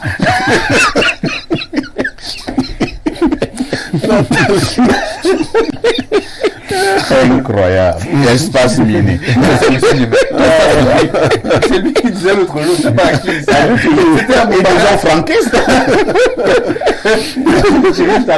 Dans les prochaines années, quand le Cameroun a été dirigé. Bonjour monsieur Aïssi et tout ton panel. Cette dénonciation est vraie pour le Cameroun qui est dirigé par... Non, je ne peux pas lire tout cela. C'est une succession de mots trop forts et je saute. On prend un autre message. Hein? Bonjour, parfait. Heureux de vous retrouver ce matin. Monsieur Niemek, vous êtes le meilleur, tout simplement parce que vous êtes vrai. Tous les vieux ne sont pas pareils. Et il y a certains qui dérangent, qui sont insupportables. Bien des choses à vous. Le chantre Marius Mba depuis Yaoundé. Perfecto. Alors, qu'est-ce qu'on dit là? Perfecto, tu as coupé la parole à Bernardo. On attendait qu'il parle de la nomination dont faisait allusion Blériot. Il va en parler tout à l'heure. Le même continue en disant, belle réponse de Bernardo sur la question d'André Onana à Niemek, qui aime tout problématiser quand il s'agit du football au Cameroun. On ne sait pourquoi. Le talent d'André Onana n'a jamais été remis en cause. C'est juriste Stones depuis Oyomaban. Bonjour et bon retour à vous, monsieur Aïssi et toi, et bonjour aux panélistes. Pour ce qui concerne Michel Ndoki, elle a passé la majeure partie à faire la manche au MRC et pourtant, derrière, elle préparait un grand coup. De toutes les façons, c'est le plus fort qui gagnera. Marie Bêche de Yassa. S'il te plaît, parfait, lis mon message. C'est Joël depuis Bafan. Que dit ton message? Le message dit ceci. Parfait ici, bonjour, ainsi qu'à tes invités, Sacré Blériot. Parfait, dis à Blériot de créer un parti politique. C'est lui qui va conduire le Cameroun à son émergence en 2035. On a demandé à Blériot de rejoindre le parti baptisé au Cameroun, le PENI. On peut aussi créer. Hein. Bon. Bonjour, Perfecto, c'est Landry et Chemo. Excusez-moi d'extrapoler. Je veux m'adresser à monsieur Niemek qui est très prolifique quand il s'agit de tirer violemment sur Eto'o-Fils. Monsieur Niamek, où sommes-nous? Où sommes-nous les mois après la nomination? Bon, je pense que vous l'avez dit. Où en sommes-nous? Des mois après la nomination de monsieur Joseph Antoine Bell, votre ami, frère, l'homme de la compétence, Vous avez une réponse à donner? Ou bien on passe? Bon, je préfère passer. Monsieur bonjour le modérateur. Dites à monsieur Niamek de laisser les autres panélistes parler. Je sais une chose, lui comme beaucoup, d'autres ne portent pas monsieur Eto'o dans le cœur. Mais chez nous les Bassa, nous aimons pas le progrès de nos frères. Surtout que lui étant du Nyon Ekele, le président étant un Babimbi. Bonne journée, Baël André de Ninja Aprendum. Wonderful. On est à ce niveau. Qu'est-ce qu'il dit de nos nauséabonds comme ça? C'est terrible. Bon, maintenant, je vais lui révéler. Je suis enfant naturel et je suis du même clan qu'Eto'o-Fils chez les Babimbi. Oui, le canton de Makomak. Je suis enfant naturel dans l'Union Ekele. Et mon géniteur est du même clan que Samuel Eto'o-Fils. Que moi aussi. Je suis Ndogmakoma, pas mon géniteur, comme Eto'o-Fils. Vous voyez quelque chose de nauséabond qu'il vient de dire. Et ça, c'est les mauvais, les sorciers Bassa. Oh là là, calmez-vous, monsieur. Non, calmez-vous. Effectivement. Calmez-vous. Non, je parle de ma tribu. Je suis un enfant des deux rives. Et nous subissons ce genre de cochonneries souvent. C'est des cochonneries. Ok? Mon géniteur est Lobungen. Bon, s'il est donc Babimbi, il va comprendre. Non, pas faire ici, il faut clarifier ce genre de choses. Et moi, je ne parle pas avec les relents de la tribu. Et les mauvais Bassa sont les Bassa qui croient que quand un Bassa fait mal, il faut l'applaudir parce qu'il est Bassa. Les vrais Bassa ne soutiennent que ce qui est bien. Je crois que leur Eto'o-Fils a dit qu'il vient d'une tribu où les gens sont honnêtes. S'il est donc honnête à la Fekafout, on verra à la fin. Nous allons lire un autre message ce matin. Bonjour aux démineurs. Au sujet des partis politiques d'opposition, je pense que François Bayard et Achille Mbembe ont réalisé une excellente lecture de la scène politique camerounaise. Selon eux, la gestion des cités en post-colonie reposait sur le principe de dominant-dominé. Nos partis d'opposition, tout comme celui au pouvoir, excellent dans ce que François Bayard appelle politique par le bas. Modèle politique qui n'est pas fondé sur les sciences politiques et le marxisme. Rose depuis Madrid. C'est un message qui nous vient du plus 34. Oui, c'est Madrid. Nous sommes bel et bien en Espagne. Si vous supportez le Real de Madrid et le Barcelone, sentez-vous privilégiés. Je prends encore notre verre d'eau. En ouverture de ce programme, nous faisions comprendre que on devait parler des partis politiques au Cameroun avec une interrogation. Quel regard? C'est vrai que nous allons refaire comme à l'école primaire. La répétition est parfois la mère des études. Je commence par le franquiste, monsieur Moubarak. De manière simple, c'est quoi un parti politique? On peut dire trivialement qu'un parti politique, c'est une organisation qui a été mise sur pied, qui a pour vocation de conquérir et d'exercer le pouvoir. C'est généralement cela un parti politique et qui repose sur une idéologie. Ça s'est défini de manière très simple. Alors, je retiens deux choses. Qui dit parti politique dira d'abord, idéologie, deux, conquérir et préserver le pouvoir. Si on était à l'école primaire, on allait dire qu'on devait applaudir pour toi. Bon, on a dit qu'on essaye là de juste... Vous allez donc garder le microphone et là, on continue dans l'analyse. De manière générale, quel est le regard que j'étais sur les partis politiques dans notre pays? Monsieur Parfait, je pense qu'on peut mobiliser trois entrées pour essayer de faire une lecture globale des partis politiques au Cameroun. La première entrée serait de dire qu'aujourd'hui, on peut quand même constater et peut-être féliciter le fait que le RDPC est en train de consolider à partir, depuis un peu plus longtemps, mais 2018 et puis tout ce qui se passe après 2018, on peut se dire que le RDPC est en train de consolider sa position de parti hégémon sur la scène politique nationale. Les résultats des élections de 2018 l'ont montré avec 71%. Nous avons vu que en tant qu'organisation politique, en tant qu'entreprise politique, elle a également gagné les élections législatives et municipales. elle a tout pris lors des élections sénatoriales et peut-être même dans les exécutifs régionaux. Donc on peut dire que dans la construction d'une démarche de légitimisation des victoires, le RDPC est en train de faire le bon pas. À la suite de cela, on peut décrier le fait que l'opposition camerounaise est en train de souffrir des dynamiques de succession en son sein, notamment les principaux partis. Nous avons observé que le FDF, qui était pour ma part jusqu'à présent le principal parti d'opposition, le fort étendard de l'opposition, parce que je dis, le MRC a eu son premier galop d'essai en 2018, véritable galop d'essai, et s'en est sorti avec 14%. Ce n'est pas encore suffisant pour faire occulter tout ce que le FDF a fait pour la démocratie au Cameroun. Donc je pense que le principal parti d'opposition, qui est le FDF aujourd'hui, est essoufflé et a connu véritablement la crise de la succession du chairman John Fundi, qui a opposé l'honorable Jean-Michel Nicheux à Joshua Oshi, et qui a suffisamment effrité le parti. Bon, bien sûr, on peut également énumérer ce qui s'est passé un peu plus avant avec les Bernard Mouna, mais présentement, là, cet effritement-là récent fait que le FDF ne compte plus pour beaucoup.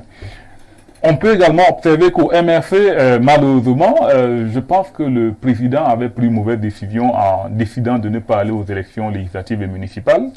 Et cela est en train de justifier la vague des départs qu'on a observée, et puis la vague de l'insurrection même en son sein. Cette insurrection-là, qui peut-être aujourd'hui fait qu'on voit un certain Amanouta qui dit tout ce qu'il veut, Alex Ngepi qui dit tout ce qu'il veut au sujet du parti, mais qui fait aussi qu'on voit qu'on a exclu M. Michel Ndoki et tout ce qui est en train de se passer. Le MRC a quand même perdu en crédibilité et également en notoriété. Et enfin, je pense que on doit le reconnaître quand même qu'il y a une troisième force qui est émergente de par sa structuration sur l'ensemble du territoire national, mais aussi de par l'adoubement populaire. Vous voulez parler de quelle troisième force? Je parle du mouvement des flanquistes. Ah, d'accord. Qui est une force. On ne peut être à l'aise que si on balaie devant sa propre cour. Qui est une force qui est en train d'émerger. Nous avons vu la participation de ce mouvement au récent défilé du 20 mai. Nous avons également vu la une grande démonstration de force. Une grande démonstration. Nous étions jusqu'à Babessi, dans le nord-ouest, nous étions à Dongamantoum, nous étions dans le Lébialem, nous étions à l'extrême nord, dans presque toutes les régions du Cameroun. Et aujourd'hui, quand même, c'est l'un des rares mouvements politiques où on peut se dire que dans chaque arrondissement, il y aura au moins une cellule flanquiste. Ce qui n'est pas le cas pour de nombreuses formations politiques. Donc, le franquisme est une formation politique? Bon, je ne dirais pas une formation politique, je dirais beaucoup plus un mouvement politique. D'accord. Oui. Ok, merci. Donc, il va falloir être un peu plus précis à ce niveau-là, okay. Sauf si ça devient un problème d'ordre sémantique. Alors, Bernardo Basson, je voudrais vous proposer de vous appesantir un peu sur le plan idéologique.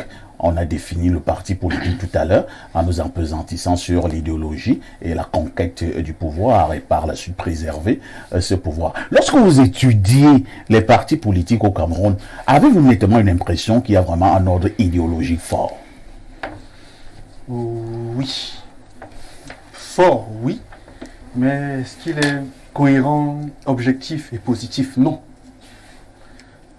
Le dernier parti politique au Cameroun, c'était l'UPC. Parce que l'UPC avait bien sûr ses errements, mais recherchait au-delà de tout l'amélioration des conditions de vie des populations. Lorsqu'on décide de prendre le pouvoir ou d'acquérir le pouvoir, on doit savoir deux choses. La première, on ne prend pas le pouvoir, on nous donne le pouvoir. Le pouvoir, c'est comme l'autorité. Vous ne le prenez pas. Ce sont les gens qui reconnaissent en vous quelque chose, qui vous donnent un leadership naturel et qui vous confient la charge de les guider. D'autre part, vous devez savoir que votre pouvoir sera absolu ou pourra l'être lorsque vous le mettrez au service des autres sans abuser. Parce que le pouvoir, c'est comme l'argent. Plus on en abuse, moins il nous en reste. Au Cameroun, donc, les partis politiques qui existent jusqu'ici, qui sont les plus représentatifs, ne sont que des avatars du système politique qui a été planté au Cameroun par la France avant son départ. Et donc l'objectif n'est jamais le bien-être des Camerounais. C'est pour cela que je pense que l'idéologie dont on parle ici ne devrait même pas être évoquée. La seule idée des partis politiques est de confisquer les choses qui peuvent leur être apportées. Alors que si vous rentrez il y a 50 ans, 60 ans, vous allez vous rendre compte que les mouvements de revendication qui étaient portés par l'UPC étaient des mouvements de libération. Aujourd'hui, le problème des partis politiques au Cameroun n'est pas un problème de formation politique, c'est un problème citoyen. Parce que les partis politiques travaillent à abrutir beaucoup de personnes, même si on ne le dit pas en public. Si les jeunes Camerounais et les moins jeunes s'éduquent à la chose politique, se forment à la chose politique et comprennent le sens et le jeu politique, ils pourront avoir suffisamment de force pour donner un vrai sens à la politique. Au Cameroun, les vrais partis d'opposition sont, je l'ai déjà dit ici, ils sont affamés, ils sont violentés, ils sont embastillés, ils sont banalisés par les faux partis politiques qui justement ne visent que la confiscation et la domination. Donc moi, que ce soit le RDPC, le MRC, le PCRN et le reste, ce ne sont pas des partis qui ont des idéologies qui me semblent être cohérentes. Voilà pourquoi, jusqu'à preuve du contraire, je n'adhère à aucun parti politique au Cameroun. Je n'adhère à aucun. Ça peut choquer. Ne faites pas attention au franquisme, vraiment. Comment ça? Non, c'est de la distraction pure et simple. Mais vous n'êtes pas franquiste, et donc vous ne pouvez pas le dire. Non, mieux encore le MRC. Oui, mieux encore le MRC que le franquisme. Vraiment, ça, c'est la distraction pure et simple. Donc, globalement, parfait ici, dans un pays comme le Cameroun, ce que les jeunes doivent comprendre, c'est que il ne faut pas faire confiance aux partis politiques publics, les populaires établis. Il faut d'abord vous former à la réalité politique, à comprendre les enjeux, les objectifs, à vous dire que, ok, le Cameroun peut être prospère dans 20 ans si on commence à le construire aujourd'hui. Ce sont les jeunes qui doivent penser, parce que les leaders politiques aujourd'hui, pour la plupart, les plus visibles là, ne proposent rien. Donc, moi, je ne fais pas attention à ces discours. Merci beaucoup. Je lis, mais je ne m'intéresse pas pour le moment. On a compris, hein. Ouais. Et M. Cyprien Olinga, vous qui êtes justement président d'une formation politique au Cameroun, moi, j'ai souvent eu un souci avec ce grand nombre de partis politiques dans notre pays. On parle d'un peu plus de 200 ou 250 formations politiques. Dans un pays sérieux, puisqu'on a parlé tout à l'heure d'idéologie, ça signifie qu'on a également 250 idéologies au Cameroun. Parfois ici, le Cameroun a choisi en 90 de revenir dans le système multipartiste intégral. C'est l'option que le Cameroun a pu prendre. Et je pense que nous avons un sérieux problème au Cameroun. C'est qu'en réalité, le Cameroun, les dirigeants du Cameroun n'ont pas voulu véritablement implémenter la démocratie. Ils ont accepté à contre-cœur le pluralisme. D'ailleurs, il n'y a qu'à voir, dans ces années-là, 90, il y a eu des marches. C'est que le pluralisme n'est pas une forme de démocratie ou bien une manifestation de la démocratie? Non, puisque je veux vous rappeler que la Tunisie de Ben Ali, qui était un autocrate, un dictateur, qui assumait sa dictature, c'était un système pluraliste. Mais tout le monde sait qu'en Tunisie, c'était l'État policier. C'est-à-dire que les partis politiques de l'opposition n'avaient ni le droit d'organiser des meetings publics, ni le droit de se réunir, ni le droit, ils devaient juste exister et avoir probablement quelques petites réunions de 2-3 personnes dans leur siège. Ils n'avaient ni la possibilité de pouvoir se mouvoir, ni la possibilité justement de mobiliser la population. Donc, c'était un État policier, on surveillait tout le monde. Et on sait ce qui est arrivé. Il a donc fallu justement que le peuple puisse se lever pour dire nous aspirons à la liberté, se lever à la suite des événements qu'on a observés avec Ouazizi, je crois, c'est comme ça, Bouazizi. Et puis le peuple s'est levé et le dictateur a pris la clé des champs comme ils savent le faire. Lorsque le peuple se met debout, aucune dictature ne peut résister à une détermination d'un peuple qui veut se libérer. Et il est parti.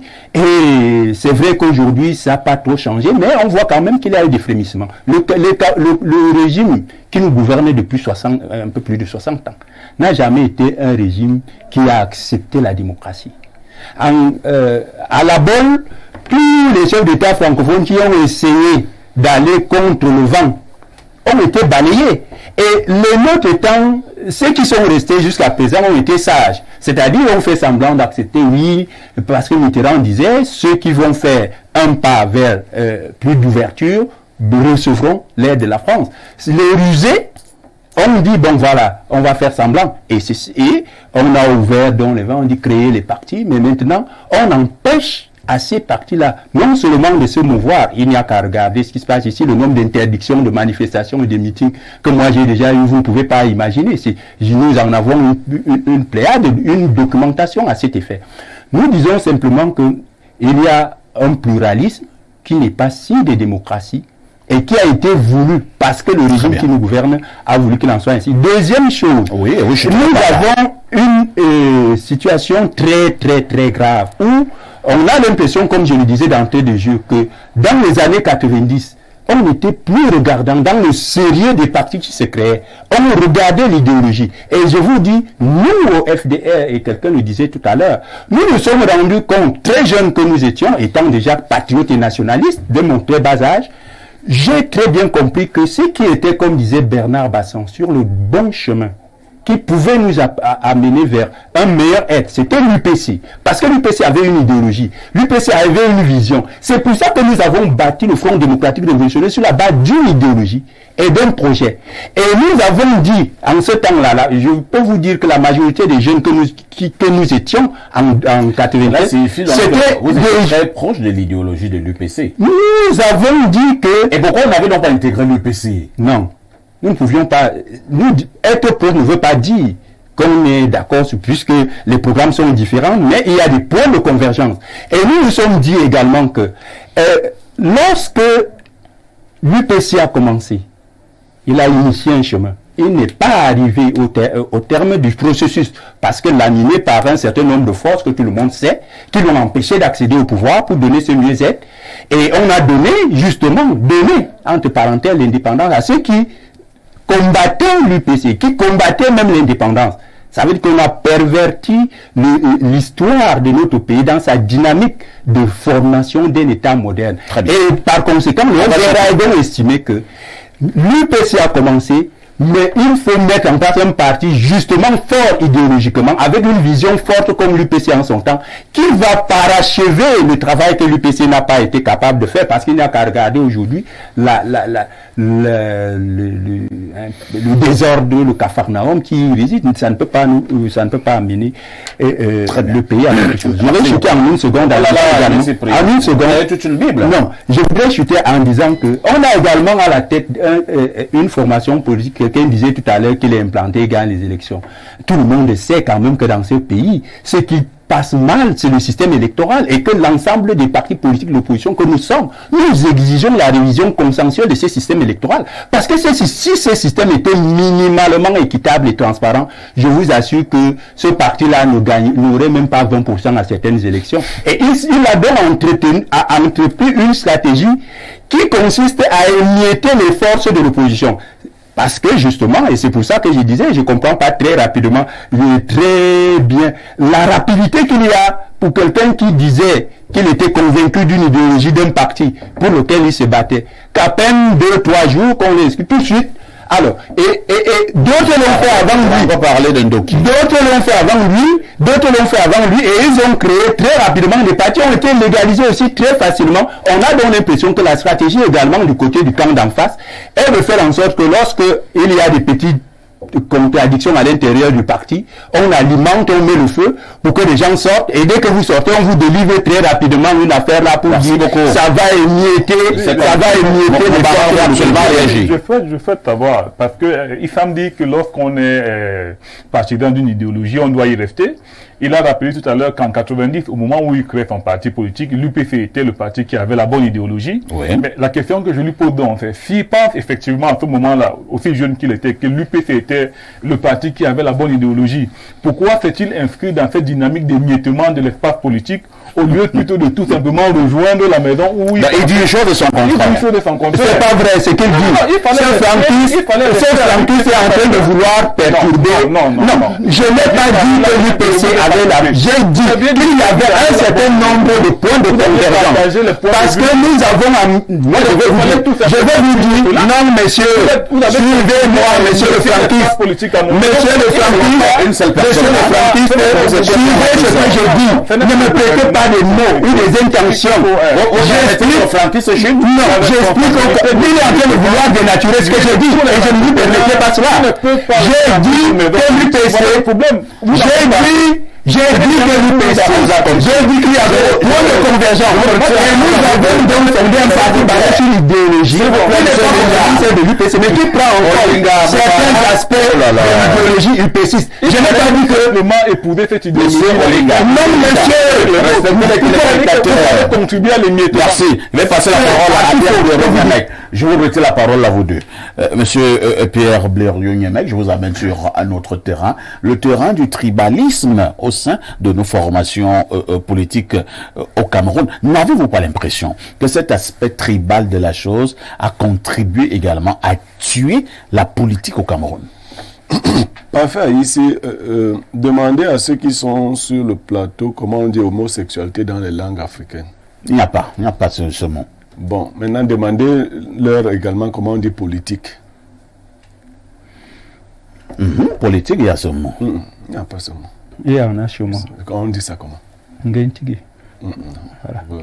Non, moi je vous dis comment on dit ça chez le petit. Je vous dis que ce mot n'existe pas. Bon, chez moi ça existe. Non, on peut faire des compositions. Tout à fait. Alors, c'est pour vouloir démontrer quoi?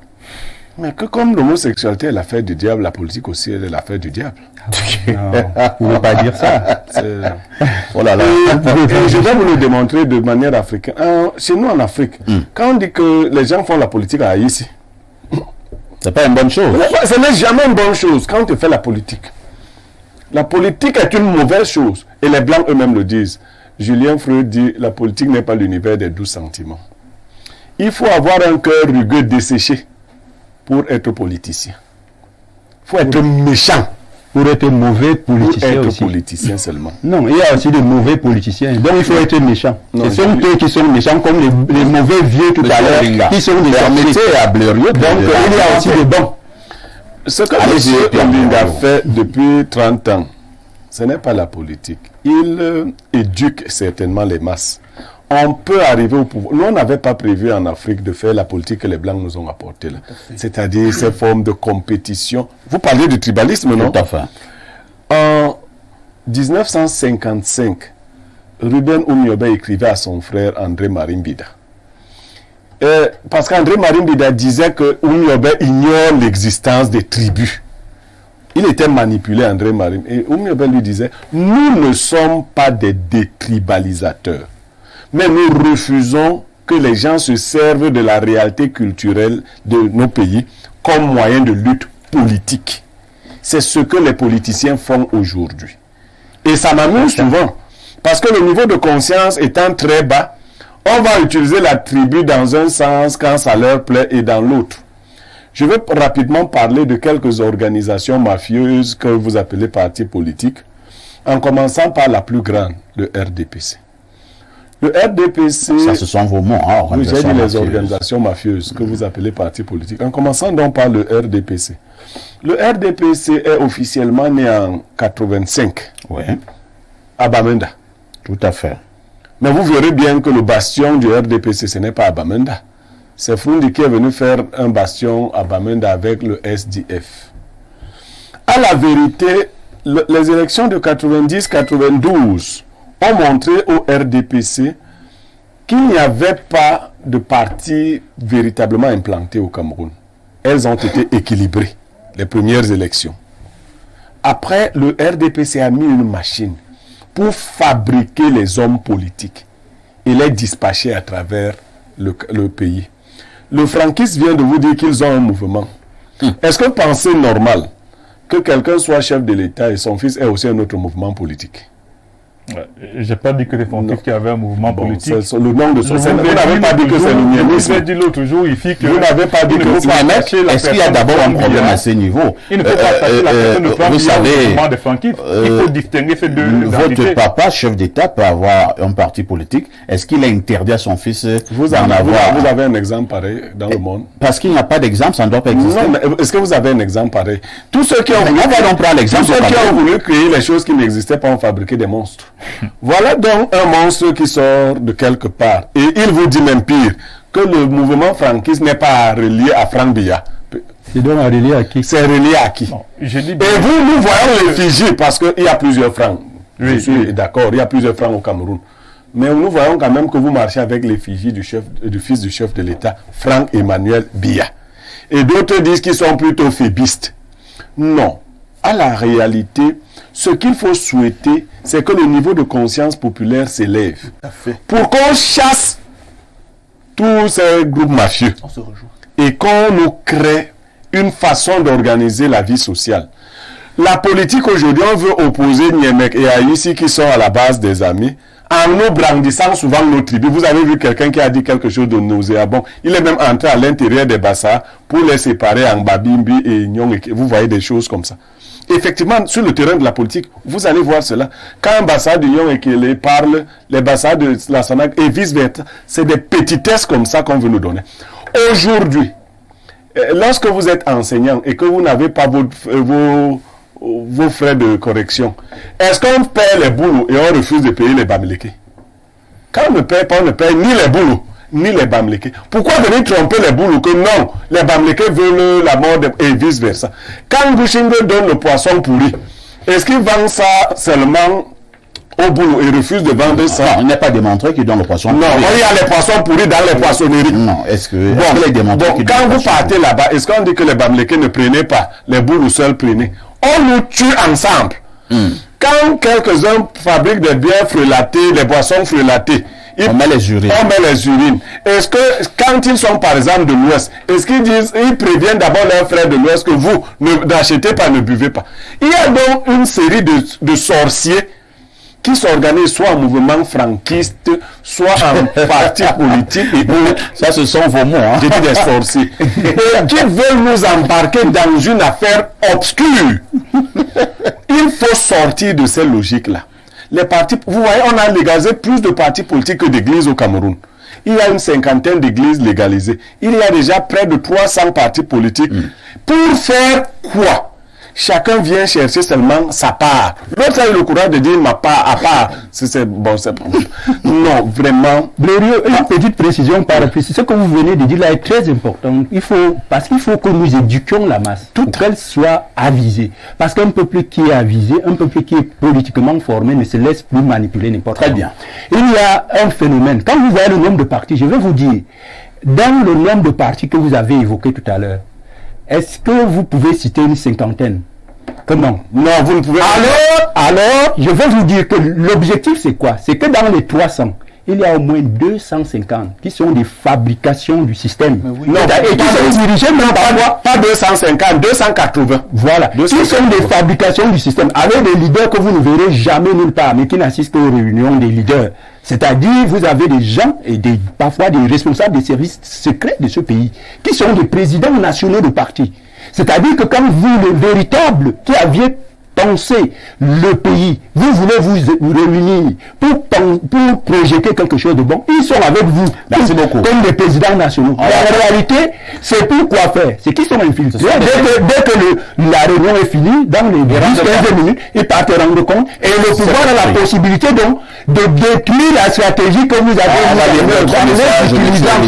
en les utilisant. Perfecto, chaque fois que je suis les débats sur les partis politiques, sur les plateaux camerounais, je suis amusé parce que les gens parlent plus avec émotion, moins peu d'objectivité. C'est difficile d'être militant d'un parti politique d'opposition au Cameroun. C'est la répression. Même dans votre famille, vous êtes renié. Au Cameroun, les gens refusent de limiter en entendant un messie. Commencez déjà à vous octroyer une carte d'électeur avant de tirer sur les partis d'opposition. C'est Landry Chemot. Autre message. Qu'est-ce qu'on nous dit là? Alors, monsieur Haïssi, je suis d'accord avec monsieur Basson. Le mouvement des franquistes n'est qu'une distraction. D'ailleurs, est-ce que vous savez que notre mouvement est déjà dehors du nom des fébistes, et c'est-à-dire Franck Emmanuel Biya, et disent justement que les franquistes ont échoué. Tout cela, c'est juste pour la position et la mangeoire. Autre message ce matin. Bonjour parfait, bon panel. Le franquisme est une diversion, une distraction et une honte pour les jeunes qui adhèrent à un tel mouvement. Ebenezer Njiki depuis PK21 à Douala. Ebenezer Njiki, c'est un journaliste. Oui, c'est un confrère. Bonjour Ebenezer. Autre message ce jour. Bonjour les grands du micro. En ce qui concerne cette histoire de partis politiques, on comprend qu'ils sont nombreux au Cameroun à cause de la soif du pouvoir et non pas le souci des populations trop égoïstes, ces leaders politiques qui cherchent à se positionner au détriment du peuple. Je vous ramène au plus 30. Nous disions tout à l'heure que c'était la Grèce. El Perfecto, s'il te plaît, demandez à Monsieur Moubarak de nous expliquer l'idéologie du franquisme, qu'il arrête d'infantiliser les Camerounais. C'est Claude Diego. Autre message ce jour. Qu'est-ce qu'on nous dit là? Bonjour El Perfecto et à la situation des partis politiques au Cameroun. La situation des partis politiques au Cameroun est nulle. Je suis parfaitement d'accord avec l'analyse du sage Blériot.